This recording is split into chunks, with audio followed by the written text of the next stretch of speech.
সকাল সকাল টিফিনটা যদি প্রতিদিনের থেকে একটু আলাদা হয় তাহলে বাড়ির লোকেরা যে কী খুশি হয় কি বলি। এইরকমই এক টিফিন রেসিপি আজকে আপনাদের দেখাবো। সাউথে গিয়ে খেয়েছিলাম, তার নাম হলো মালায়ালাম পরোটা।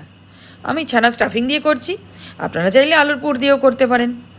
এবার এখানে 200 গ্রাম মতন ছানা আছে, এটাকে একটু মিক্সিতে পিষে নেব। কড়াই গরম করে কিছুটা সাদা তেল দেব, ফোড়নে দেব সর্ষে, কারি পাতা, পেঁয়াজ কুচি, শুকনো লঙ্কা, কাটা টমেটো, কাঁচা লঙ্কা কুচি আর নুন দিয়ে বেশ কিছুটা নাড়াচাড়া করে মশলাগুলো নরম হলে পিষে রাখা ছানাটাও দিয়ে দেবো। এটাও একটু নেড়ে চেড়ে দেবো 2 চামচ বেসন বাইন্ডিংয়ের জন্য। এবার দেব, যখন শুকিয়ে শুকিয়ে আসবে তখন দেব 1 মুঠি ফ্রেশ ধনেপাতা। নেড়ে চেড়ে নামিয়ে ঠান্ডা করতে দিলাম। ব্যাটারের জন্য 1 কাপ ময়দা, হাফ কাপ বেসন, একটা ডিম, একটু নুন, গোলমরিচের গুঁড়ো, কাশ্মীরি লঙ্কার গুঁড়ো, একটু বেকিং পাউডার দিয়ে অল্প অল্প করে জল দিয়ে থকথকে একটা ব্যাটার তৈরি করে নেব।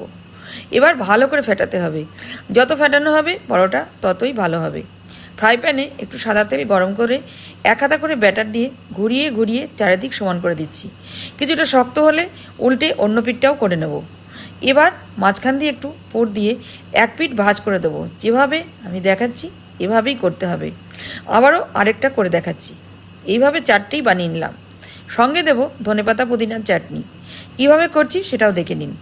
মিক্সিং জারে দেব 1 মুঠি ধনেপাতা, পুদিনা পাতা, কাঁচা লঙ্কা, কয়েকটা কাঁচা আমের টুকরো, ভাজা বাদাম, বিট নুন, চিনি, লেবুর রস, কয়েকটা বরফের টুকরো। বরফ দিলে কি সবুজ রঙটা ঠিক থাকে। সবগুলো একসাথে পিষে নিলেই হয়ে যাবে গ্রিন চাটনি। এইভাবে গরম গরম পরিবেশন করুন।